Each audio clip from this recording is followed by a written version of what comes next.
আসসালামু আলাইকুম।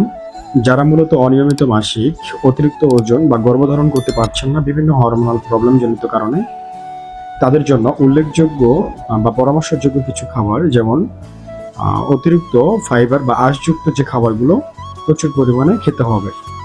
যেমন শাকসবজি, লাল চাল, ওটস ইত্যাদি। হরমোন ব্যালেন্সে রাখে বা হরমোন ব্যালেন্সে সহায়ক এমন কিছু খাবার যেমন দারুচিনি, মেথি, তিসি এগুলো হরমোনকে ব্যালেন্সে রাখতে মুখ্য ভূমিকা পালন করে। এগুলো বিভিন্ন রেসিপিতে বা বিভিন্ন পদ্ধতিতে খেতে পারবেন। প্রাকৃতিক অ্যান্টিঅক্সিডেন্ট বা প্রাকৃতিক অ্যান্টি ইনফ্ল্যামেটরি যে খাবারগুলো যেমন হলুদ, আদা, রসুন ইত্যাদি, এগুলো আপনি বিভিন্ন রেসিপি বা বিভিন্ন পদ্ধতিতে আপনি খেতে পারবেন। ওমেগা 3 ফ্যাটি অ্যাসিড যেমন চিয়া সিড, তিসি, স্যামন মাছ, এগুলোতে আপনার প্রচুর পরিমাণে ওমেগা 3 পাওয়া যায়।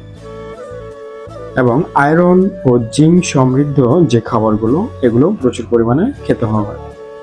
ডিম, দেশি মুরগি, বাদাম, যে কোনো প্রকার বাদাম, কাজু বাদাম, পেস্তা বাদাম, কাঠবাদাম, চীনা বাদাম, আখরোট, খেজুর, দেশি কলা, ঘি, মধু, এগুলো হচ্ছে আয়রন এবং জিঙ্ক সমৃদ্ধ খাবার। এগুলো প্রচুর পরিমাণে খেতে হবে বিভিন্ন রেসিপিতে বা বিভিন্ন পদ্ধতিতে।